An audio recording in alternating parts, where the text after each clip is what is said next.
Okay, so, first of all, it is quite out of sync, video and me talking on my OBS. If that is a problem for you, let me know, and I will at least note it to try to figure it out for the for the next go around. But for today, I did this last year, and I thought this would be a good way to go about things again this year. Coming out of week 1, it is now time for Reasonable Reaction Monday. I know a lot of different places do Overreaction Mondays, but this is Reasonable Reaction Monday. And so I've broken up everything that we saw from Sunday into 4 categories. Introduced a new one this year. So it is the first one, confirmation bias, which is I thought this would happen, it is happening, and thus I am right. I was wrong, but I'm not worried about it. We'll wait and see. Okay, it is out of sync? Okay, good to know. Sorry about this then. We'll wait and see, and I might really be wrong on all of this. So those are the different things that those are the different ways that we are going to kind of break up all of the action for everything here to just kind of get ready for, or just kind of break down what we saw from the NFL. So let's start with confirmation bias. What did I just get right going into week 1, which obviously means it's going to be right for the next 17 weeks of the NFL season. And the very first one is Deshaun Watson is just cooked. Like, he looks so bad. And the Cleveland Browns look so bad. And like I thought coming into this year, and we'll get to this in a second, I thought coming into this year Dallas was going to be actually not all that good. And so for the Cleveland Browns to come out and look that terrible in week 1 against a Dallas team that I think we're going to see as time goes on is maybe a little overrated, I think that is a major problem for them. And so I think there's some big concerns coming out of Cleveland, but the main one is Deshaun Watson is just, it's all the way done. Whatever magic he had in Texas, or with the Houston Texans, is just non-existent anymore. And you cannot, I think, rely on him going forward. And the problem for Cleveland is obvious, that he is such a big cap hit. And if it doesn't work, then there is such a major problem. And like, I think it's $170 million in dead cap if they have to cut him. And so I think for Cleveland, there's some real worry that it's not going to get fixed. And this is going to do irreparable harm to the organization for several years to come. They took a gigantic gamble on a guy who kind of is a piece of shit, and now also sucks at football, which is a really bad combination. So some major concerns for the Cleveland Browns. The next one is the Chicago Bears. They get the win. It looks a little ugly at times, but they do get it done. My thought on the Bears going into the season is that they were going to be improved, but maybe the record wasn't going to be there. And I had said going into the year that that was kind of going to be the case, and it seems like I feel pretty good about that call. Caleb Williams will have some games where he looks great. He'll have some games where it's like, yeah, no, this is a project, and that is how it's going to go. But overall, I do think that this is a guy that is going to be an upgrade for the Chicago Bears going into this season. But also, I don't think he's going to be this dominant, like, league winner guy for fantasy football or anything like that. So I think what we saw on Sunday is this is a Caleb Williams who is obviously going to be, I think, someone who's going to be very good for Chicago, but is also maybe not someone who, again, is going to be an absolute dynamic winner for them. Up next is Seattle overall. I thought that they were going to be an improved team, and it does look like they are. They are not perfect, but they look like a team that is going to be ready to make some noise in the NFC West. I have some concerns about the San Francisco 49ers, and I have some concerns about them being at the top of this division.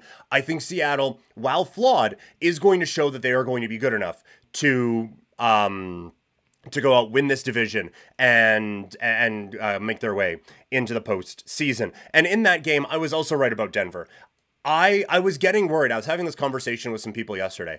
I was getting worried about some of the talk around Bo Nix, because as we had discussed before, I had said coming into the year that the Denver Broncos were going to be one of the worst teams in the league.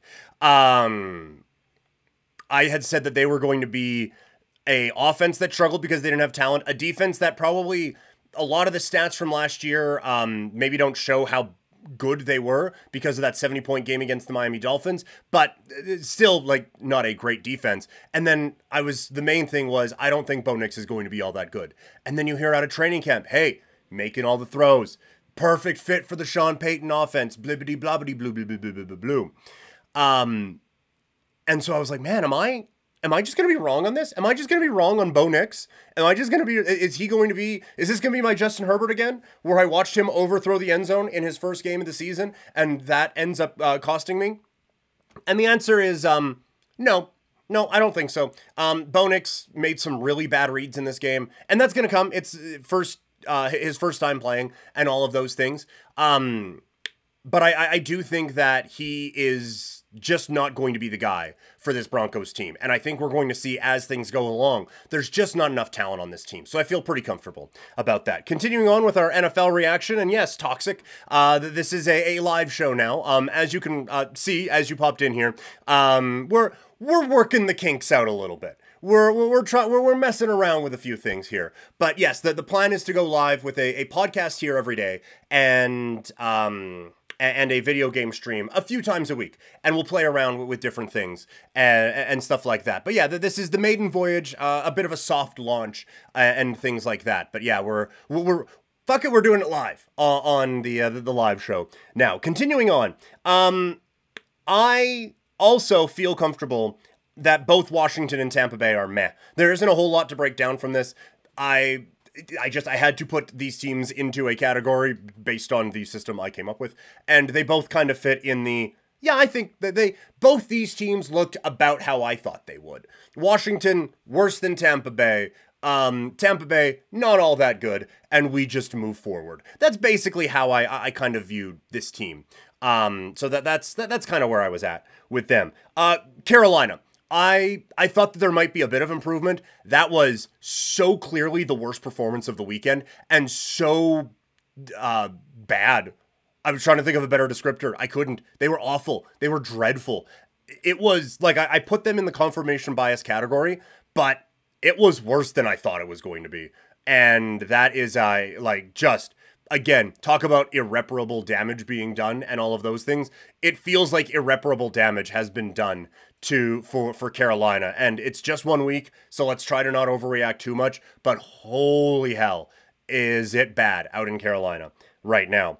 I also feel good about my Detroit call. I have Detroit as a team that, and I'm not unique in this, but Detroit is a team that absolutely has kind of figured things out. And not that they didn't last year, they made it to the NFC Championship game, but I was a little bit hard on them throughout the year and saying that they're overrated. Now I think they are appropriately rated, and I think they showed on Sunday that they are genuinely one of the best teams in the league. And the reason that I thought that also paid off in Jameson Williams, absolutely showing that he can be the big play guy in this offense that they so desperately needed all season long last year. And so I do think that this is a team that now has a different weapon in the passing game and has now a different look for this team going forward. The Cincinnati Bengals, I had them as a team that I was just worried about, and a team that I was like, that there's so much noise in the offseason, and that there's all this about contracts and Burrow's wrist and all of these things, and that's a major concern. And now they come out and they lay an absolute egg against the New England Patriots. And so this is another one where I feel very correct in my assumption that maybe this wasn't going to be the year for Cincinnati, and maybe they were going to kind of fall back a little bit more than some of the pundits may have thought. Was also right about Pittsburgh's defense. Again, not a super hot take or anything like that, but I had said that this was one of the best defenses in the league last year, and they got, I thought, significantly better this year, and boy howdy did they show it against the Atlanta Falcons. TJ Watt is a beast. Having Patrick Queen out there is such a big help that there are, I think Highsmith is an improving player as well. There are so many pieces for that Pittsburgh Steelers team to feel really good about on defense. So I feel a little vindicated. Not vindicated, but I feel very correct on Pittsburgh. The last couple here, the LA Chargers, a game against the Raiders isn't going to prove a whole lot. And so again, they needed to go into a bucket. They fit in this bucket, so we'll roll with it. But they look like they are going to be all right. The defense looks like it's going to be quite good, and the offense looks like it will be good enough, I suppose. And the last one is the New York Giants. We all knew going in that this year might be a struggle, and I know there was some like, hey, Malik Neighbors, like maybe it's going to open up the no. Daniel Jones is bad. This offense is bad. This team is bad. This is going to be one of the 2 or 3 worst teams in the NFL for the upcoming season. So that's the confirmation bias. What about the I was wrong, but I'm not worried? The first one, the Dallas Cowboys. I said going into the year that I thought the Cowboys were going to take a step back. And it was very clear that they did not do that in week 1. I do think that there is still a lot of reasons for me to think I'm going to be right on this one. I think Cleveland is just going to prove out to be a really bad team. And I think the Deshaun Watson stuff and the whole complementary football thing, I think that is, as the year goes on, it's just going to get worse and worse. And this team is going to get more and more demoralized. And I think we saw that in this week. So I don't think we really got a proper view of Dallas and some of the things that I was concerned about. I don't think that I don't think that Cleveland was going to be the matchup to really highlight those. The next one is kind of the same thing, New Orleans. I think New Orleans is going to be dreadful this season. I think the Saints are going to be really, really bad. I just don't think Carolina is going to be the one to show them how bad they really, really are. And I still think that if they play a competent NFL franchise, the Saints are going to go down pretty easily. So we'll see how that goes as the season goes along. Both teams, Miami and Jacksonville, both of them looked less than I expected. And again, it is only week 1, so that's why I'm not overly worried. Miami obviously had a lot going on going into that game with the Tyreek Hill stuff and Calais Campbell as well. Jacksonville, again, it's week 1, it's early, all of those things. I am still not pushing any kind of panic button on those or anything like that. But just neither team looked as good as I thought they were going to in their week 1 matchup. Buffalo, I am not on the Buffalo bandwagon this year. I think the issues they have on defense with Milano going out are really going to show up. I think that the issues that they have on offense with a lack of talent are really going to show up, and they are going to get exposed as the season goes along.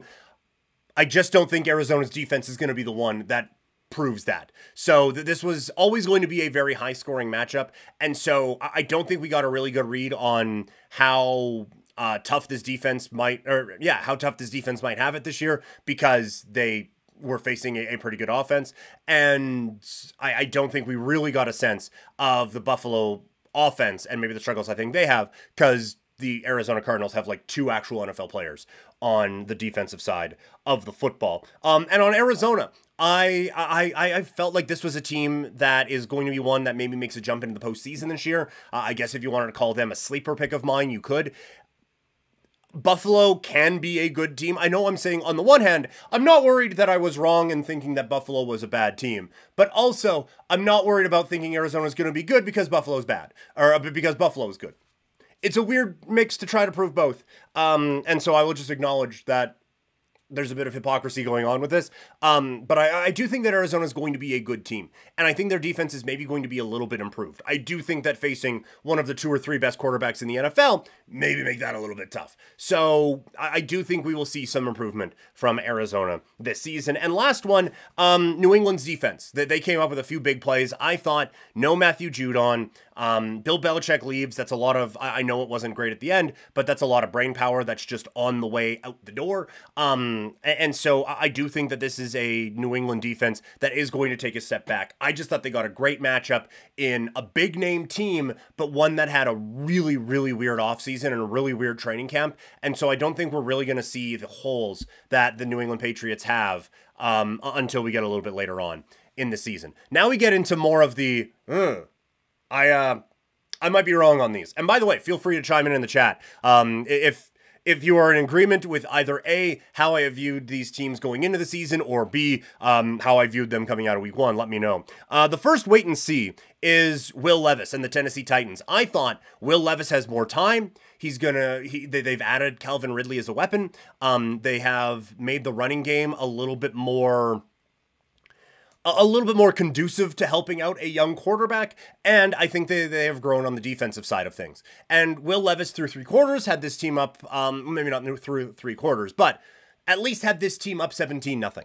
And I was like, okay, see, we're going to come out of this and it's going to be like, you know, maybe we slept on the Titans a little bit. And I'm going to be standing here being like, not me, motherfuckers, I had them as an over. And then they blew a 17-point lead and didn't even cover. So maybe not the time to start gloating. And like that turnover at the end for Will Levis is really, really bad. The trying to shovel it out while he's under pressure and it gets intercepted and it's gone. And so it's a few of the things. It's A, Will Levis being maybe a step below what I thought he was. It's B, that play also highlights that maybe the offensive line won't be improved in the way that I thought it would be based off of using a couple first-round picks on those guys. And so there's some concerns there on both sides of it. The defense looked good, but it was against the rookie quarterback. So what can we say? So I'm not ready to full-on week 1 push the panic button on the Tennessee Titans just yet, but I am absolutely waiting and seeing. The Indianapolis Colts, I thought that they were going to fall off a little bit and maybe be the worst team in this division this year. I thought defensively they were going to have some issues, and I just worried about things offensively. And they looked good. They do lose to the Houston Texans, but they looked good. But the defense does give up some points, and so you start to think like, hey, you know what? Maybe this defense is going to be as bad as I think it's going to be. And taking a bigger kind of step back and looking at the whole Anthony Richardson of it all, it does kind of seem like one of the issues that I had was, can this guy stay healthy for the full season? And he took a couple of big hits, making a couple of big plays for sure. But that is still something that's going to hang over. But I will say, the throws that he completed, he looked better on those than I was expecting him to. There wasn't a whole lot of completions, and so that's another one where it's okay, maybe this offense is going to be maybe not as elite as some people thought, and more in line with me, where they're just going to kind of be, But the plays that they did make show that there is a extremely high level upside on this team, and so I think that there might be a little bit more to this Indianapolis Colts squad than I thought initially, but gonna wait and see. The Atlanta Falcons, I thought, you know what, just by default, they're gonna win the NFC South, and Kirk Cousins at least will be able to get this offense moving competently, and the defense is going to be significantly improved and will go. The defense probably looked fine, but it's tough to get a read on them because it was against Pittsburgh, and technically against Pittsburgh's backup quarterback, although probably their better quarterback. And the real reason why I have them not in the, oh, I'm wrong, is because of how well the defense played. But Kirk Cousins looked bad in this game. He looked very slow. He looked really uncomfortable. And I think you saw like 3 plays into the game, it was handoff, handoff, handoff. It's like, man, it's not helping getting your quarterback going here early on. So that was a real eye-opener for me, and a bit of a, oh, there might be an issue here moment. And so maybe that's just an old quarterback who was coming off of an injury, working his way back into things, and this will get better as the season goes on. But that did not look the way that you wanted it to from an Atlanta standpoint in week 1. And the last one is Minnesota. I just said that the Giants looked like the worst team in or one of the worst teams in the NFL this year. They looked like the worst team in the non-Carolina division. But Minnesota took advantage. Even if the Giants looked bad, I didn't know if the Vikings could look good. And look, they didn't at times. Like, Sam Darnold looked a little rough. I had this team, I was in a weird spot with this team. And so either way, I was kind of going to be wrong on them. I had Minnesota like, you know what? It's probably not going to be, like, record-wise all that great. But they also didn't have great quarterback play last year. So how much worse is Sam Darnold going to be? And so Sam Darnold actually looked quite bad at different points, and the Giants just kind of helped him out. And the defense looked better than I thought it would, and that's why they are in the I'm waiting and seeing, because they looked better. They have a gauntlet coming up here. From, I think it was week 2 to 7, they have the hardest schedule in the NFL now. If the defense still looks like this in a little bit, then I will absolutely admit I was wrong on them. And so that's why they're in the wait and see, because the offense part, Darnold looked worse than I thought, but the defense looked better than I thought. And so, like, there's not a full panic button, but there is also not a, like, oh, well, complete vindication. Deeds in the chat. The Giants looked terrible while the play was going on, but how about them jerseys? Man, I hated the jerseys. And I don't know if the how about them jerseys means you like them too, or you liked them, or you dislike them as well as I do. But the best description I heard of those jerseys was someone saying they look like the Giants as a fantasy team finished last place in their fantasy league and had to wear those jerseys as punishment. Like, that's how bad they look. I hated those jerseys. And also, I will say, I understand that there is a want to get something new out there and all of that. It's week 1, though. Like, we don't need to go with fancy new things, or in this case, really awful new things, or really awful retro, or whatever you want. Just go with the standard. Good. Week 1 is a time, jersey-wise, to go out there and be boring. If you're going to be playing on a nationally televised game, maybe. But New York against Minnesota was not going to be a nationally televised game. I would imagine Scott Hansen tried to skip over it as much as he could in red zone. So I don't get why they didn't just go with their regular jerseys for this game. But that's just a weird one. No, Deeds, I thought the jerseys were absolutely horrendous. So apologies if you disagree. But that I thought they looked real bad out there. All right, that is it for the wait and see. Now, the part where I was just like, oh, I think I'm wrong. The LA Rams. I thought I had in my head no Aaron Donald. Puka Nacua and Kyron Williams both had what looked like to me like best case scenario last season. And you also have an aging quarterback in Matthew Stafford. And that's the part where I get into the, oh, I might be wrong. Because Matthew Stafford looked so good last night. And it is week 1, and you had all offseason to gear up and all of this. But Matthew Stafford looked like the Matthew Stafford that we've seen for years and years and years and years and years. Like, it didn't seem like there was any fall off coming. So if that was a out of the norm week 1 for him, it's like, oh, okay, well, is what it is. Let's go on. But it wasn't. It was just him being consistent this whole way across. And so that's why I am like, oh, I think I'm going to be wrong. Because I thought this whole team was going to take a step back and they would be mid to bad this year. But they showed like they looked really, really good and just happened to play one of the best teams in the league in Detroit. And the other one is the Las Vegas Raiders. I thought with Gardner Minshew, the offense would be at least competent, but it looked so bad out there on Sunday against the LA Chargers. And it is a real concern. Antonio Pierce punting on 4th and 1 with 5 minutes left was a horrible decision. And yeah, I think you see some things tactically that this team is going to have some issues with. And so it just feels like talent-wise and coaching-wise and all of that, maybe there are going to be a few more problems with the Raiders this year than what we initially thought. It was even worse than I expected it to be coming into this season. So yeah, another one from the chat here, Deeds. LOL, they look like the Montreal Canadiens were playing on the field, played like they were on the field too. Yeah.